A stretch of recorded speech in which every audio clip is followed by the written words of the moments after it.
Welcome into Vertical Pursuit. Off the top, by the way, Vertical Pursuit gear. Oh yeah, is in the store. I did. You know, when you showed me. Oh, that was last night. No, it was 2 nights ago. Yeah, I didn't even know we had that stuff. I knew we had some stuff, but is it on the app or the? It's on the app. It's on the app. Man, if you go, there's if you get the Vertical Pursuit app, and this is a good time to hit that. You should get the Vertical Pursuit app. Why? Loads of stuff on there. It's free to start with. You can listen to the podcast through that or Spotify, iTunes. Normally, you can do that anyway. But if you click resources on there, there is a part that says shop now, open. There's merch on there and all kinds of stuff. Men and women, by the way. There's ladies and men's stuff on there. We're going to keep at. You and I were just talking this morning, last night. We want to keep adding more merch stuff. We want to keep coming up with some creative T-shirts and hats and all that kind of stuff. So we'll keep working on that. Well, and we've mentioned this on this podcast before, but we're both guys that kind of like that stuff anyway, and then we can kind of decide, you know, what the stuff is. The logo's cool. Yep. I like the idea. You know, even if I'm wearing brand name stuff, it isn't necessarily for. Oh, I don't know. Try to make you look like you're, you know, like a guy used to wear a polo horse or whatever to try to look like he's all that. But more with this, and this, by the way, will kind of lead to part of what we're going to talk about a little bit. But I love the conversation starter that the VP logo is now and is becoming, because people are seeing it more. You had maybe you told that story on the podcast. What was that? A nurse who said something to you? Yeah, we were just talking about this the other night because, and we might have talked about this, but do it anyway. Yeah, we were just talking about how having merchandise, you know, like a VP hat and a hoodie, a sweatshirt, all those things you can get on the app. You know, stickers on the truck or car. It's an open invitation. People ask questions. It's funny. You wouldn't think this, but people do. They go, "Hey, what does that mean? What is that?" And so, yeah, I was at the hospital. Our son Jaden was having surgery there, and a nurse walks in. She sees me wearing the hoodie, and she's like, "Hey, what is that?" And it opened up a whole conversation about it. And then that shift changed. A new nurse came in, and she walked into our room, introduced herself as the new nurse on shift, and she said, "Hey," and she looked at my hat. This was the next day, so I wasn't even wearing the same sweatshirt. But she goes, "Hey, I see that logo on your hat, and it's on a sticker on a truck in the parking lot, my truck. What is that?" And so then I shared with her. She goes, "Oh, that's really cool. I was at New Seasons grocery store, you know, a whole separate time, months before that." And I walk in, and someone who's, you know, checking me out at the counter, she goes, "What is this Vertical Pursuit? You're the second person in 2 days I've seen wearing that." And I was like, "Well, that's cool." And I wasn't the other one because I don't shop there. Yeah, right. Sorry. We were joking about that the other night. It was funny. But it's cool to rep it because it opens up the question. It leads to dialogue. And next thing you know, it is an opportunity to be able to say, "Hey, here's a podcast. It's about inspiring people, encouraging them, and having real conversations." It's about inviting them. Exactly. And that the logo and the conversation starter kind of takes care of the. It does. Breaks the ice on the invite. It does. It totally does. Makes Absolutely. it easy. And then we talked about too how having some sort of merch, it's like it makes us feel part of something too. You are part of something that we've created to give a sense of community and we're tribal. We're tribal. We are. We are meant to be that way, and we're part of being part of something that has purpose on it and something that represents that. It's like when you wear your high school Letterman jacket through high school, that you're proud of your high school and you want to represent them and you feel part of that. And they don't wear those anymore. You know? No, they don't. Why is that? I don't know. Because my daughter lettered in lacrosse last year. I go, "Hey, you got a letter, you got to get a jacket." She goes, "I'm not getting a jacket." And I said, "Well, doesn't anybody, I mean, I lived in my Letterman's jacket in high school." Give it to your girlfriend. Yeah, you know, like, the girlfriend would wear it. Oh, totally. And you hope you get it back when things go south because you know they're gonna. But no, they don't do that anymore. No, I And don't I know. look around and I'm like, there aren't those cool anymore. And then like I have pictures of my dad in his high school Letterman Yeah. sweater, Oh yeah, the sweater. which really were cool. He had the rolled up jeans and the little socks. I bet the sweaters would probably be more popular now than the jackets. Kind of like throwback. Yeah, throwback. Retro. I think our jackets died with Ferris Bueller. I think that was an era. Was that really toward the end?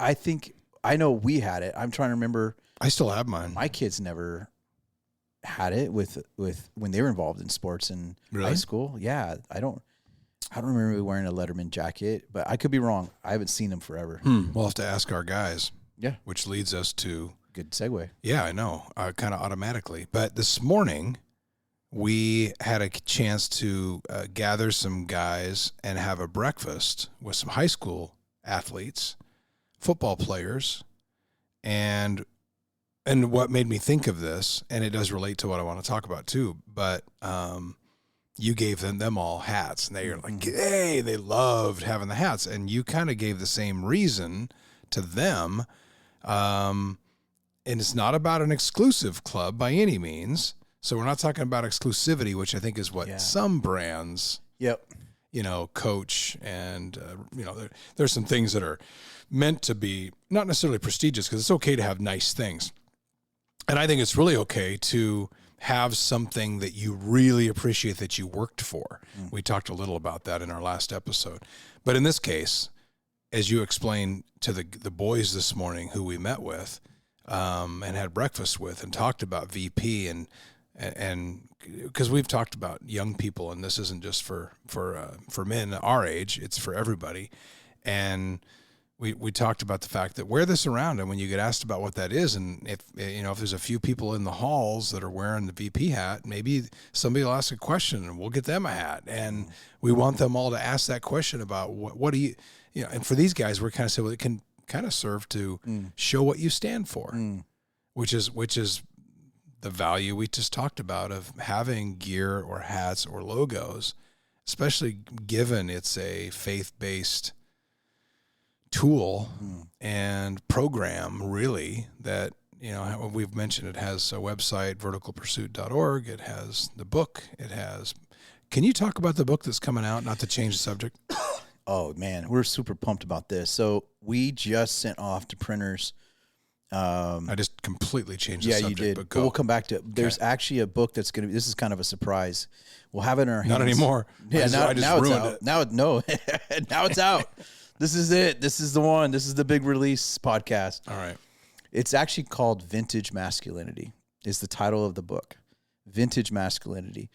And where do we get vintage from? When you think of the word vintage, by definition, it means something of quality and standard. You think of a vintage wine or a vintage whiskey, something that, it's a throwback to something that's vintage from an era of the past, but it stands out as something classic and something that is seen as respectable, iconic. And valuable. Exactly. And we all love vintage stuff. I mean, if you sit in my garage right now, I got vintage axes. There's vintage golf clubs and vintage baseballs. There's 3 vintage guns within reach. There is. You're sitting right now next to an 1893 Marlin lever action, over 100 years old, with a shotgun that was given to me on my 50th birthday by a dear friend.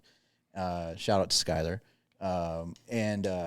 That's just a pretty awesome gift right there. And that's shotgun's over 100 years old that he restored. Yeah. So that's the whole point of vintage is something that represents an era that there's a value on it, right? And a standard of excellence.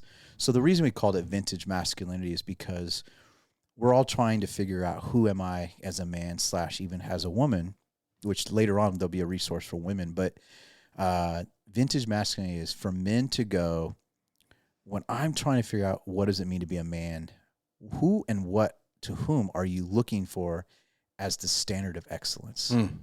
And the whole book is about how Jesus is our vintage icon, that we should aspire to see my masculinity shaped and conformed to become like.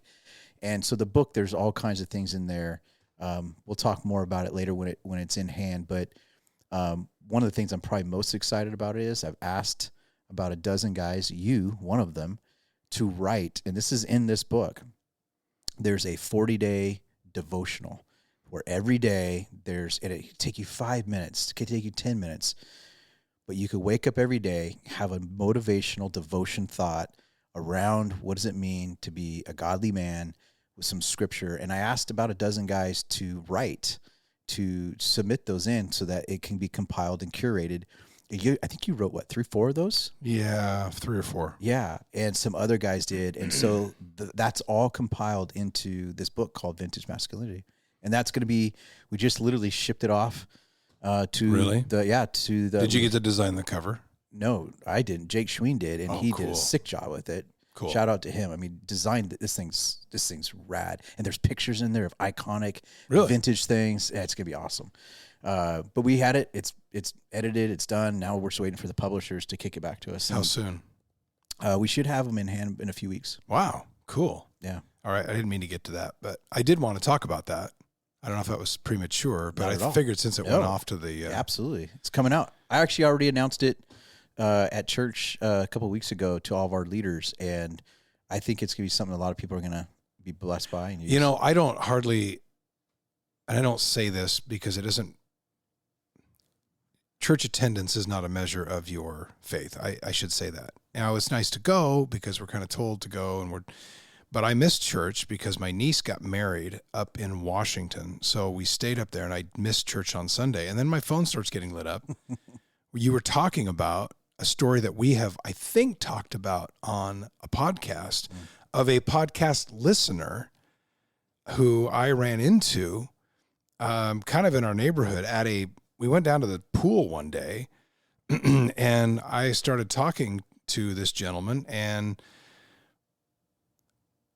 like I've said before, sometimes kind of to throw something out, I'll mention church in some casual way. Yeah, we go to church right over here, or my pastor lives right over here. And, oh, what church? Because we're kind of looking around. I said, well, by the way, we have a podcast too. Oh, you do? I've been looking for something. Well, listen to this podcast. Well, he happened to hear, and I think I have this totally correct, but he happened to hear an episode where we were talking about cohorts. Yeah. And the value and just kind of what's to be gained from creating and being a part of a cohort. And so he did it and just sent me a text not that long after that and said, okay, I got a bunch of guys coming over tonight. What do I do now? I said, what? He said, you guys said start a cohort on the podcast that I heard. And so I did it. And I got a bunch of guys coming to my house. And so I said, okay.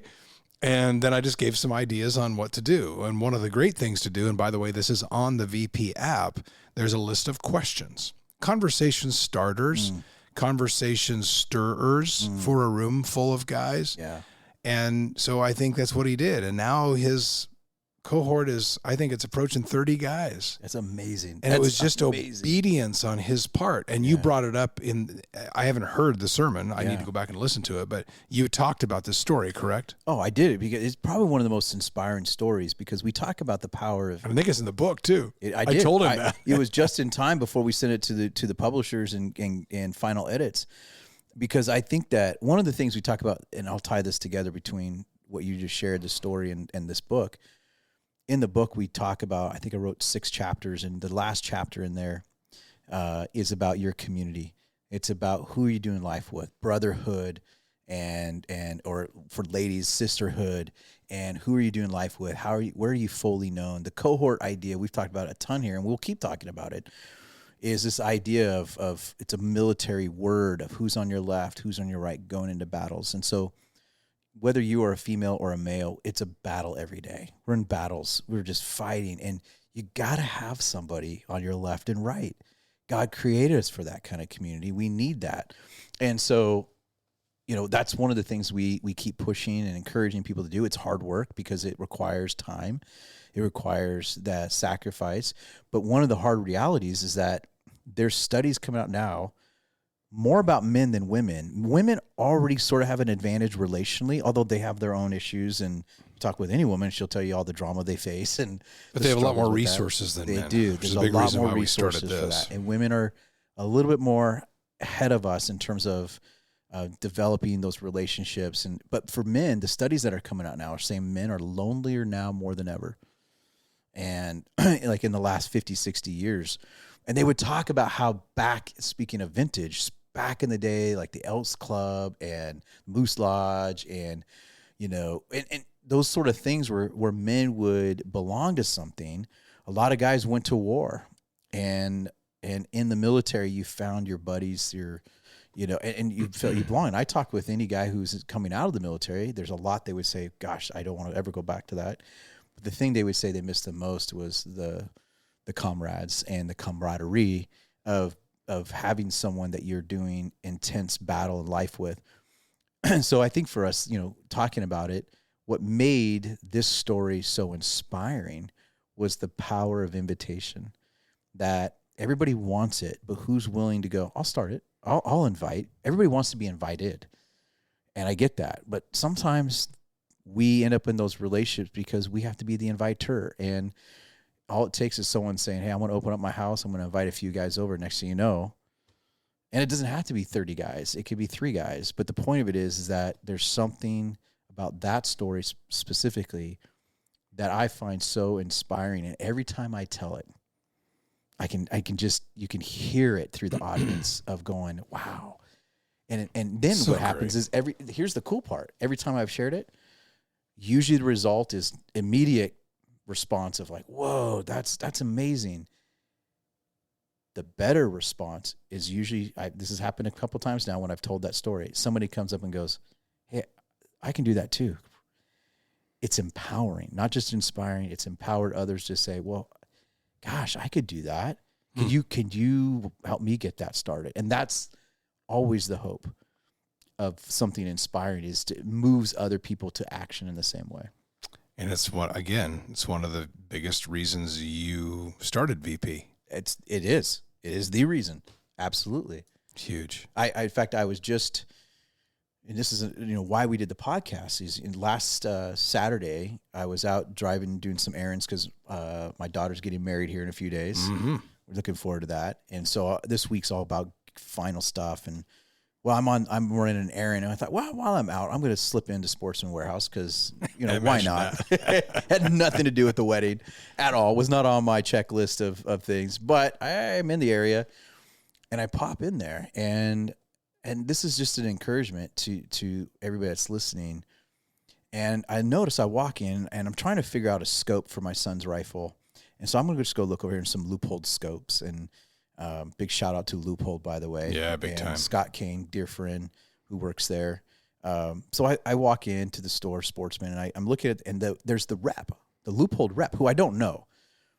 He comes over and he's talking with me about scopes, and we talk and stuff. And then within 5 minutes, it was, I don't know even how it happened. He starts telling me about a divorce he just walked through and hard stuff in life. And I so appreciated that within a few minutes we could have that kind of conversation. And this is where, it's like, hey, if you want to connect, hey, if you want to, and I think that's the heartbeat behind this, VP, is that we know there's people out there listening. Life is hard, and we need to be inviters into relationship, or, hey, I see you, because that's hard stuff to go through alone. But you're a master at, when you approach somebody like that, your conversation the other day, you invite the conversation. You set the tone, and there's a reason why he was able to feel comfortable enough. I mean, yes, I know he probably didn't have very many people in his life, which is probably illustrated by the fact that he dumped. And I love that. And then the guy we were just talking about, Eric is his name, who invited all the guys over. Wow. I mean, that's the other part, the obedience of doing it and then setting the table and inviting. But there is such power in that. And I want to talk more with him, and I'm going to get together with him and just find out kind of how he did it, so I can hear the backstory on the courage it took to do it. Wow, I know. And then what'd you do? What were the questions you started with? And the thing I told him was, and I think I sent him, is the list 50 questions, I think? Mm-hmm. I said, here's a list of 50 questions you can ask at your cohort if you guys are just hanging out. We do this when we go hunting or we go fishing trips. We kind of do some of this stuff. I said, you're going to get through probably 2 questions. Yep. Because if you send them 50 and they go, oh, wow, is that going to be enough? Oh, yeah. You're probably going to get through 2, and it's going to go on a tangent. some guy's going to end up with tears in his eyes, and he's going to dump his life story, and you're going to go, I didn't know that about you, which always seems to happen, which again tells you he's found not only a safe space, but he didn't have anybody else to tell this. And because of the invitation, because of the atmosphere that you've set up and you've established, somebody felt like they could do that. And that's what you do when you talk to people in public, be it at Cabela's or Sportsman's Warehouse or whatever. So that was really cool that guy was able to do. But that's a credit to you, too, for purposefully asking a question and then instead of waiting for your turn to talk, listening. And that's what you're pretty good at. I see you do the same thing. But it, you know, you and I the other day were talking about this of how many guys are out there who are just waiting to have those conversations.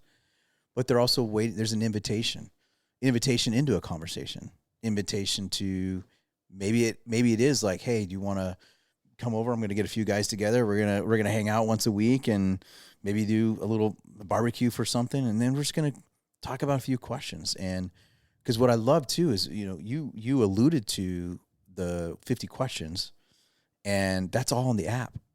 That's all on the app. The app is resource, how to start a cohort, how to get one going, what kind of questions could you ask? There's so many resources on there. And of course, we'd love to help you.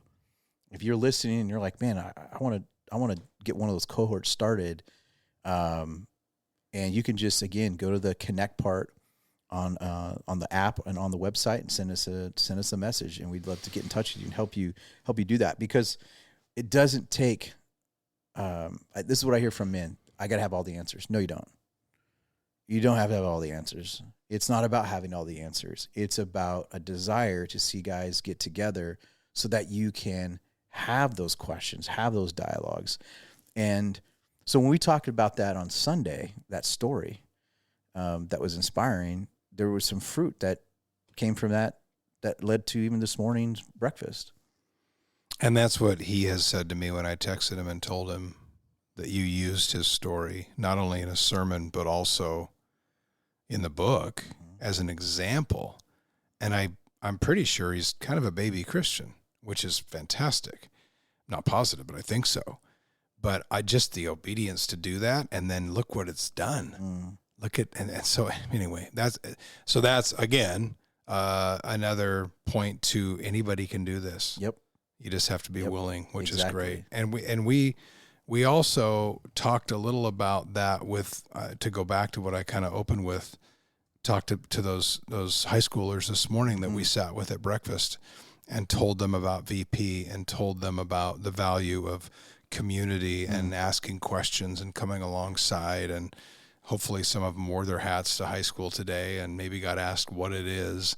And that all circles back to this. But I do feel like after that today, and after knowing my daughter's a senior, so I have access to some of these kids, these high school kids, feels like we're in pretty good hands with this generation of kids right now. And I wouldn't say that about a lot of them. And maybe if I went to a college campus and I saw, well, never mind. If I saw some of the stuff going on college campuses, I probably wouldn't feel this way. The high school kids, for some reason, I feel like, and maybe it's our community too, I feel great about these young people right now. Oh man, this generation, what they're doing. Absolutely. I think I think Satan has overplayed his hand, like you said many times. What I mean by that is that I think that we have become so, it's not even progressive. That's not even a good enough word to describe how unbiblical in many ways we've become, not just as a nation, but when I meet with people around the world, leaders, there is a globalist movement that is anti-Jesus, the value system. But what it's also doing is, I think a lot of young people are waking up going, whoa, wait a minute. And we've really drifted. And they're kind of, it's stirring in them. I mean, Ohio State football team. Oh, it's huge. Ohio State football team gets up, got players start sharing their testimony on campus. Man, a revival breaks out. And it's just awesome watching. It wasn't at a Christian college somewhere in the South. Exactly. And it wasn't even like planned. And it wasn't, I mean, there was some organizing that went into it, but not much. But it really was on just the obedience and passion of that generation to say, I'm not ashamed. I'm not ashamed that I'm a follower of Christ. And I think as in many ways, as the world is dark, the light of Christ is shining really bright. And you see these glimpses, and particularly you're seeing this happen around the world in young generation who are on fire, and it's just awesome to see that happen. And you're right, we're seeing that. We got an honor to sit with some young men that are getting ready to move through high school and move on from high school, and you see that fire in them. It's awesome.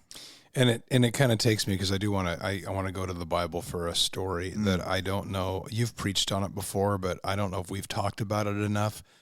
But it's one that is one of my favorites, and it involves three guys who I think most scholars say were around 17, 18 years old at the time in Babylon. Yeah.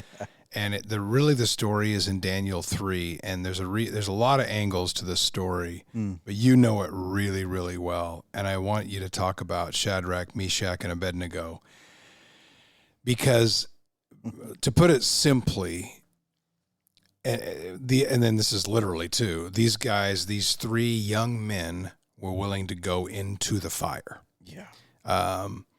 So talk about, Nebuchadnezzar. Yep. Okay. So he is having a statue dedication, big party. And we were talking about idols on I think on our last episode, but this is exactly what this was. This was an idol to something other than God and Jesus. And in Daniel 3, you can read about how they put the call out to everybody around of importance and people of not of importance. And they said, hey, when you hear when you hear it starting, when you hear horns and instruments go, that means you are to bow down to this thing that your king Nebuchadnezzar made. And these three guys said, no. Yeah, we're not bowing to this. We're not bowing to this gold thing that you made, and we're not doing it. So their response was, King Nebuchadnezzar, we do not need to defend ourselves before you in this matter. And that's when he got ticked off, because they were not following the rules.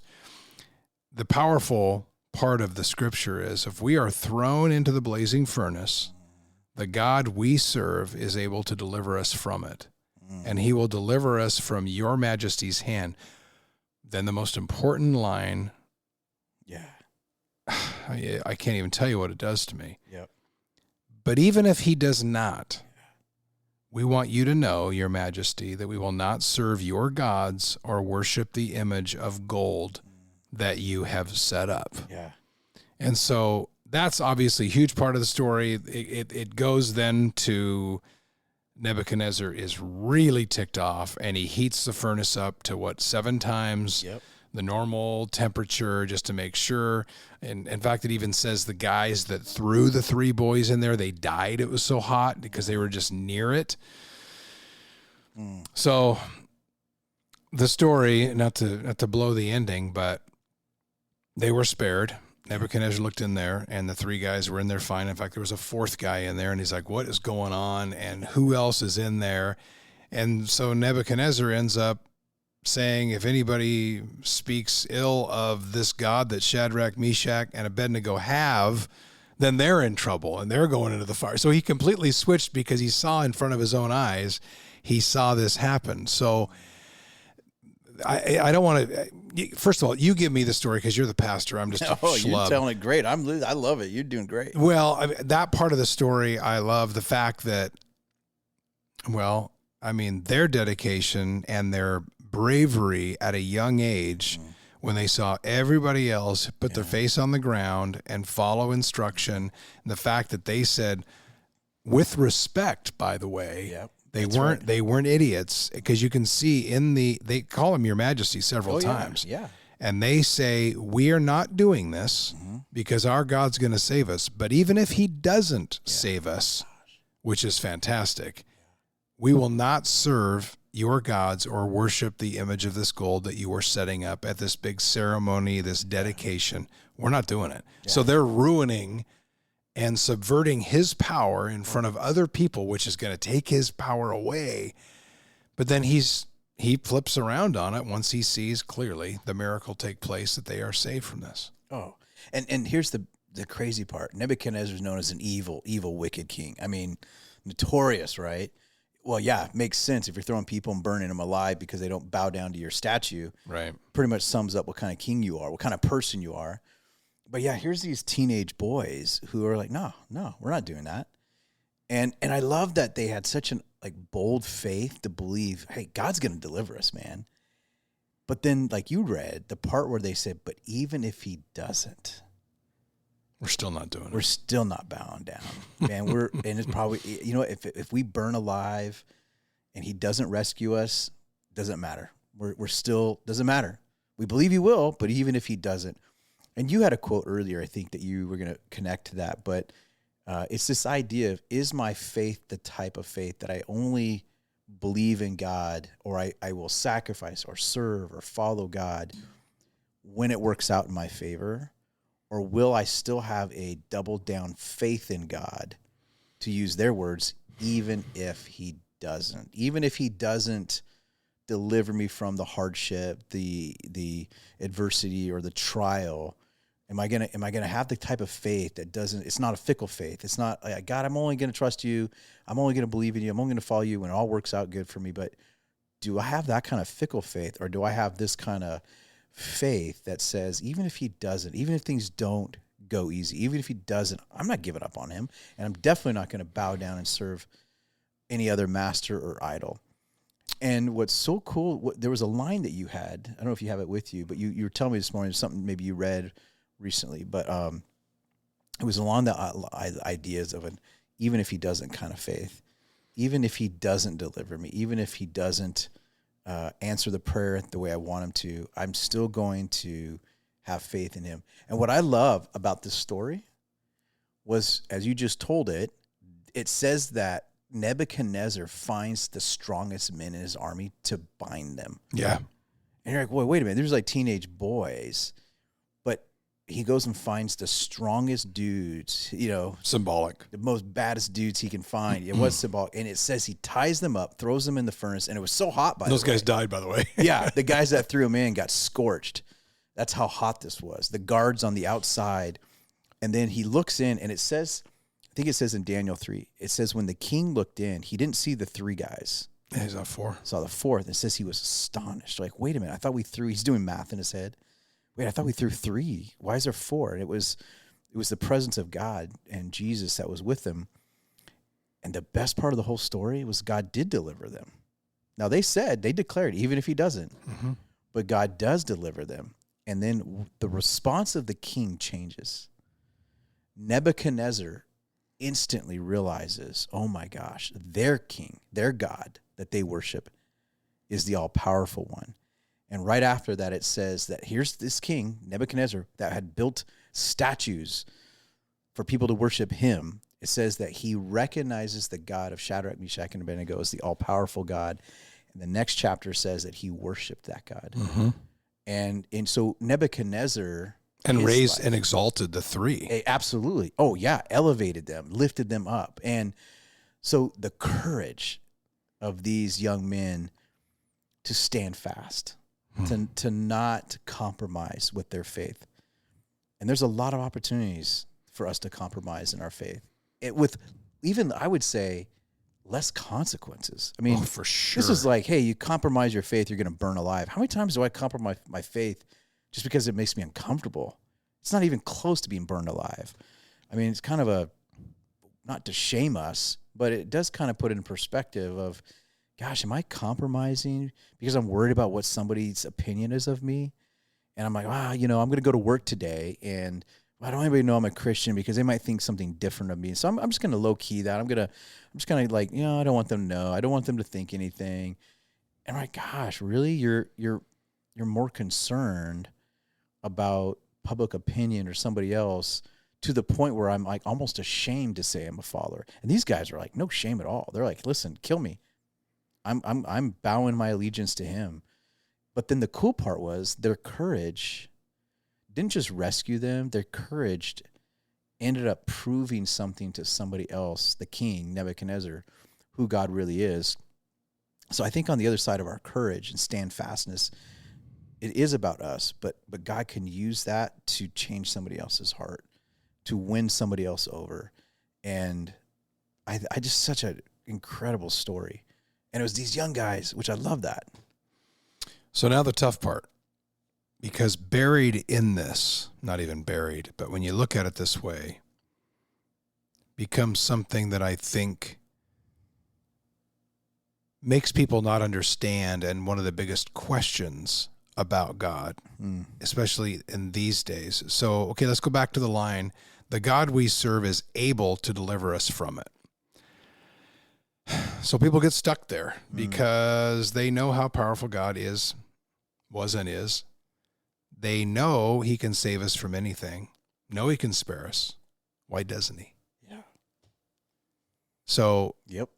that, I'm saying, I love the idea in the story that the three were so brave, young, got exalted afterwards. But I think the part of the story that people get stuck on, and that is a hard thing, is if I know and I believe he's a miracle worker, why does he allow things that seem so painful and difficult to happen?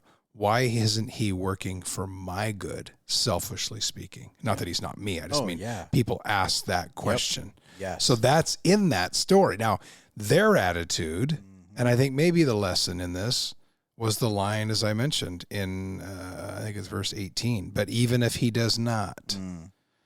So do we believe that? And can we practice that, even if he does not? But what do we do with the idea that we know he can, but sometimes doesn't? And I think there's one word that the Bible uses for that ticks people off, but it's the right word. It's called mystery. It's a mystery.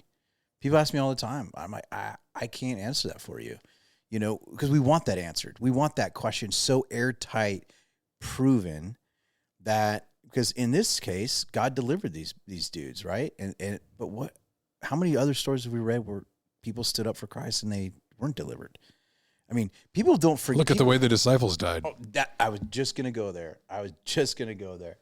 People love the story when Peter denied Jesus and it was his low point, and he goes back to fishing and Jesus finds him and everybody goes, it's the restoration of Peter, where he looks at Peter and, Peter, do you love me? Yes. Do you love me? Yes. Do you love me? Yes. And Peter's like, why you asked me 3 times? And it was Jesus' way of saying, well, you denied me 3 times in my moment of, you bailed on me, Peter. Like, this was not your shiny moment.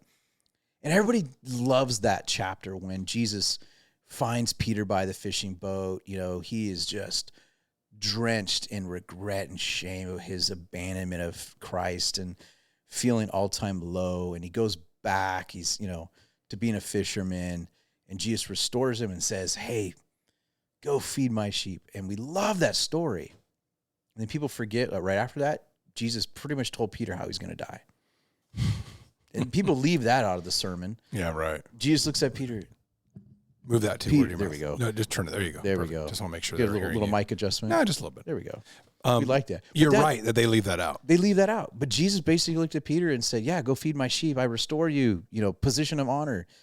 People are going to talk about you. You're going to be in the Bible, and yet it's Jesus kind of warned him. It's like, this is how it's going to turn out for you, and it's going to be hard. And he looked at his disciples and he says, "Don't be surprised when people persecute you, because that's how they did me." And so, all that to say is, following and doubling down our faith and standing strong, being courageous, is not the guarantee. But I love what Shadrach, they said he is able.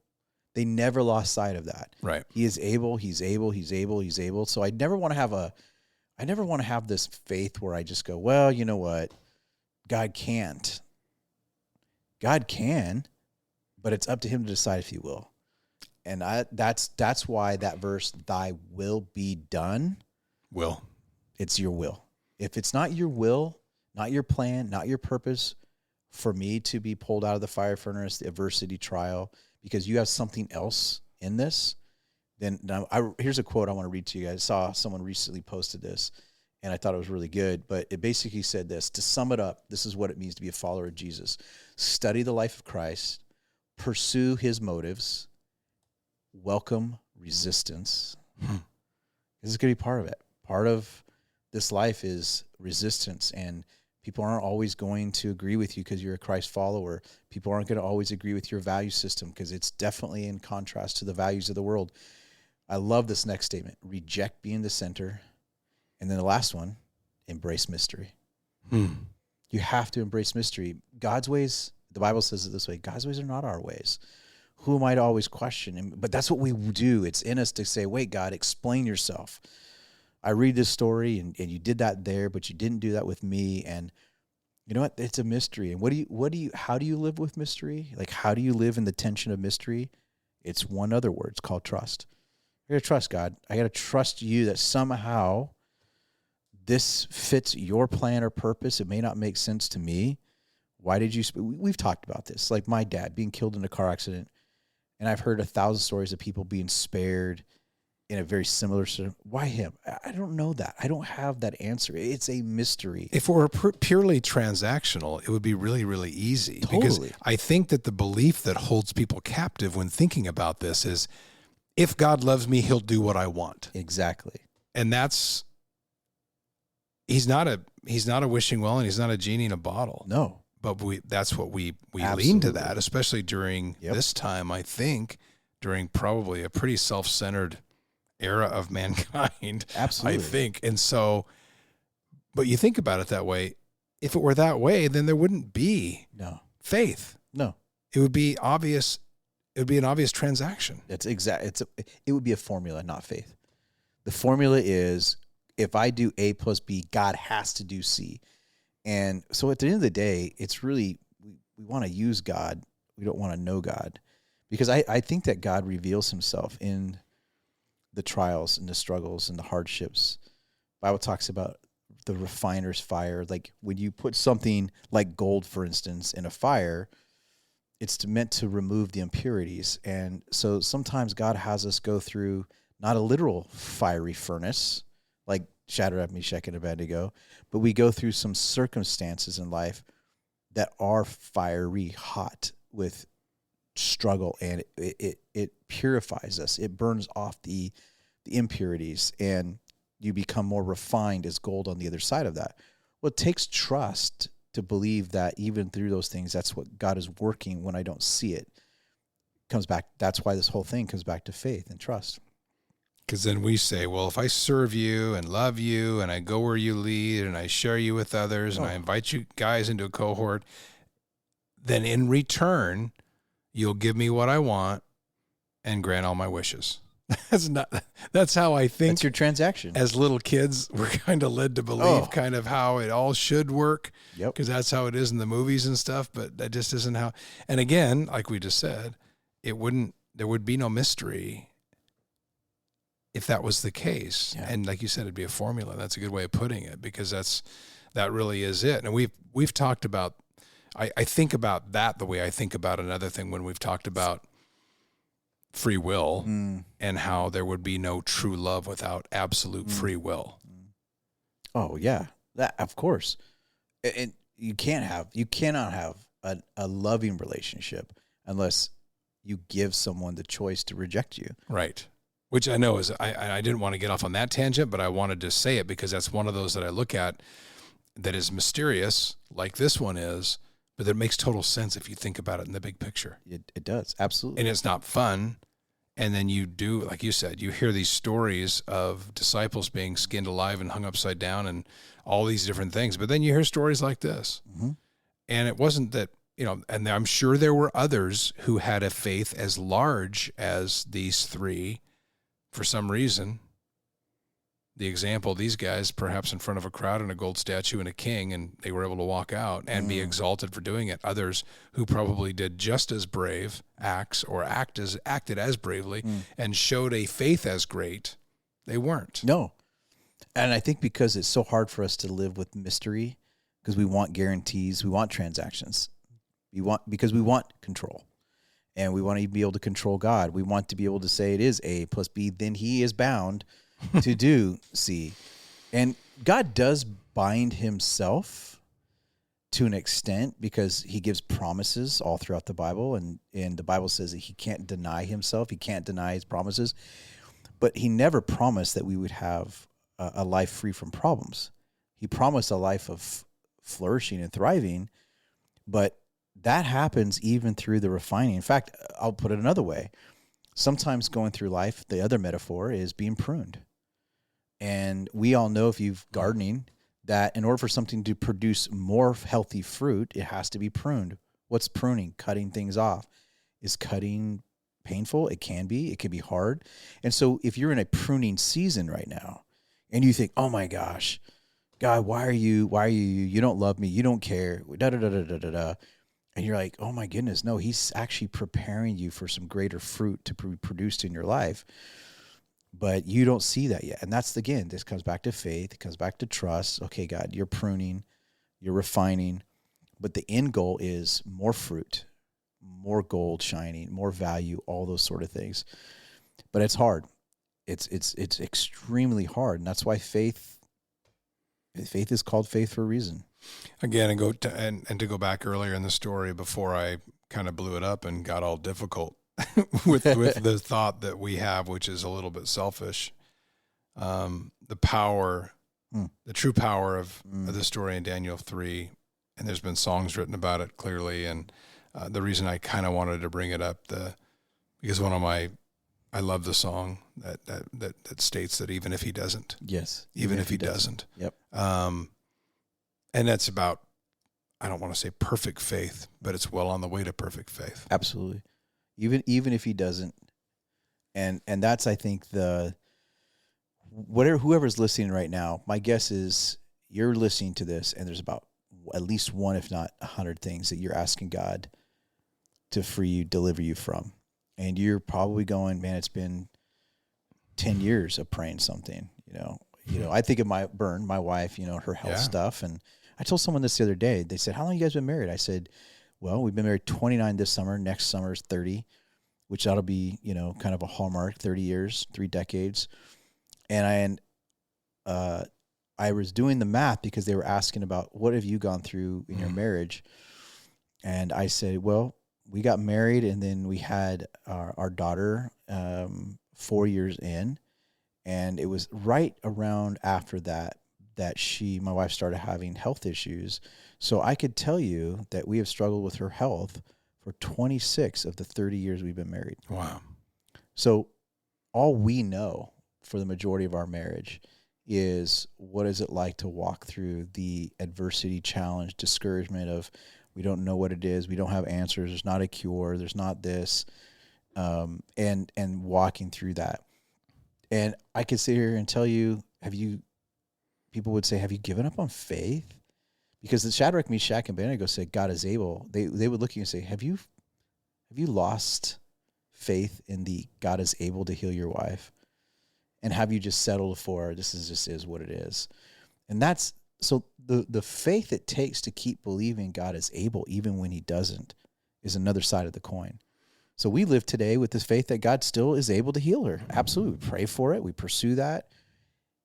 But even if he doesn't, then you have to trust God with the mystery in that. And praise, not even just trust him. It's not even just settling with it. Is, can I still praise God? Can I still say, God, you're able to do it. I don't understand why you didn't, but man, you're still good. You're still loving, because that's what we do is we go, oh, if I'm just going to settle down and just live with this defeatist mindset that God is whatever, you can actually end up going really unhealthy, that God's this horrible, and you play the victim and all that kind of stuff. And you're like, wow, can you praise God? Can you still believe he's good and loving even if he doesn't? And can you achieve the maturity to truly know that our circumstances don't change his character and the truth about who he is? And I think one of the shocking things, Rita, I started talking earlier about the high school kids we met with today, and then the age of the guys in this story, Shadrach, Meshach, and Abednego, is the fact that they were that young but that mature to already have gained the grip on that, to be able to voice the even if he doesn't, and to be comfortable with that. Yeah. And to walk into the fire. Yep. It's crazy, and it's a great story, and I study that. Go to Daniel 3 and read that over and over again. And there's things that every time and like a lot of these, every time I read it or I go back into it, I think about something else.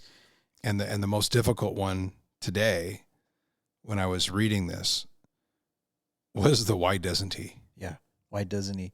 And before we wrap up, one of the most encouraging things about this story was that when they were in the furnace, Jesus was with them in the furnace too.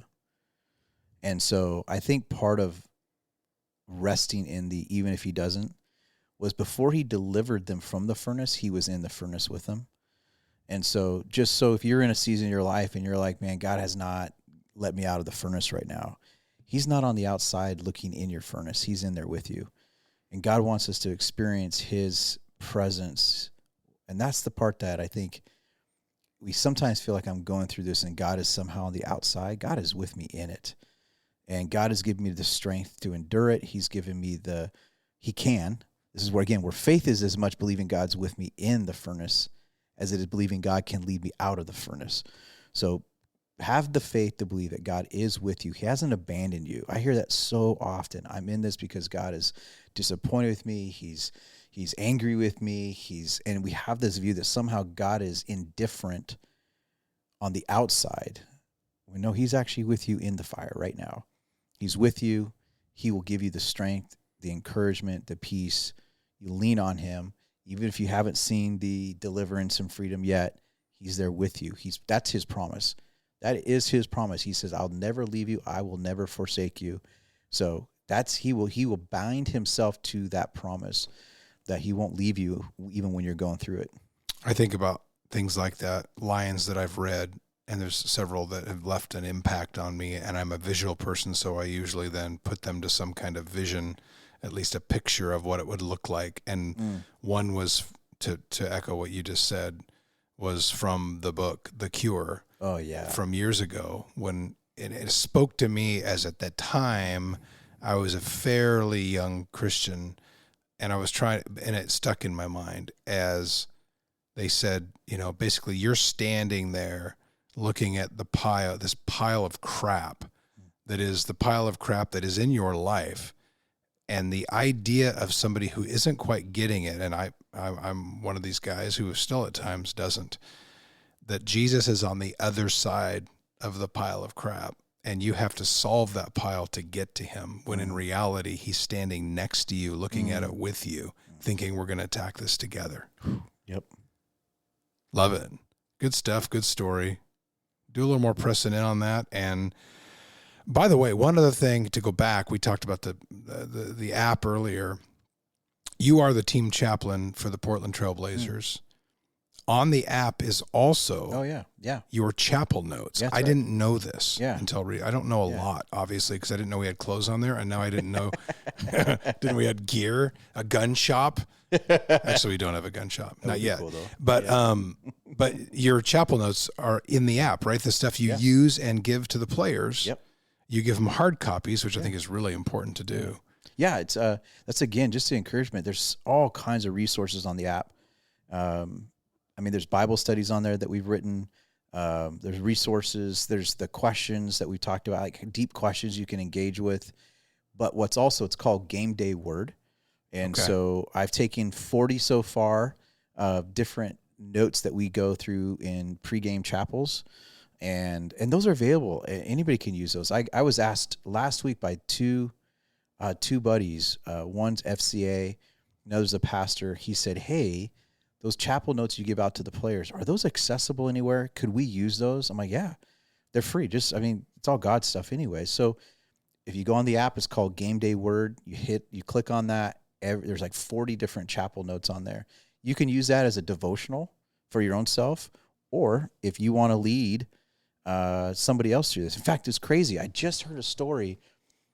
Matt Taylor actually told me that a mom, this is super cool. I just found this out yesterday. A mom posted on her social media in Canby, which is the community down the street. She posted some chapel notes of her high school son who plays football, I believe, that he brought home Vertical Pursuit chapel notes that I think one of the other students had used to lead a pregame football chapel. Her son happened to bring it home, She saw it, thought this is cool, and she posted those chapel notes because Matt's like, man, I saw her post. And Matt goes, did you lead chapel that night? And brought those notes. I said, I didn't even know about it. I had nothing to do with that. And so it really blessed me to hear. I think some high school kid, and if you're listening, shout out to you, grabbed the notes off the app, used it to lead a pregame chapel with other students, and just printed them off and brought them. And I'm like, that's awesome. God gets the glory in that stuff. Yeah. Plagiarism is welcome here. It's a resource. It is. And that's what your notes should be, is serve as a resource for other people in other communities who are trying to not only lead a pregame chapel, but they'd be great in a cohort. They would be. And I know some cohorts that do use them. That's what they discuss. There's key themes, verses, motivational thought, sometimes a story, some questions. You could use that as a cohort. You could use that, in any way possible. And it's all meant to be just a free resource to use all of that. There's also good stuff on Instagram. If you follow Vertical Pursuit on Instagram, you should throw a hunting picture up there. Oh, I will. Because we just had an elk hunt trip. So I do got to throw that up. Throw that on Instagram. We got to start throwing some more stuff like that on the Instagram handle. Anyway, we appreciate, as always, listening to Vertical Pursuit. I want to thank everybody, and it's so great to hear we've mentioned it, but we've heard from Border Patrol, we've heard from guys in Montana, I know there's a group in Arizona, and then even more locally in the Northwest, guys who are getting something out of this. It's humbling for us to do this and to hopefully give, I hope you can feel like you're part of the conversation even when you're not necessarily sitting here, which is the beauty of podcasts. Mm-hmm. So anyway, thank you guys. We will see you next time on Vertical Pursuit.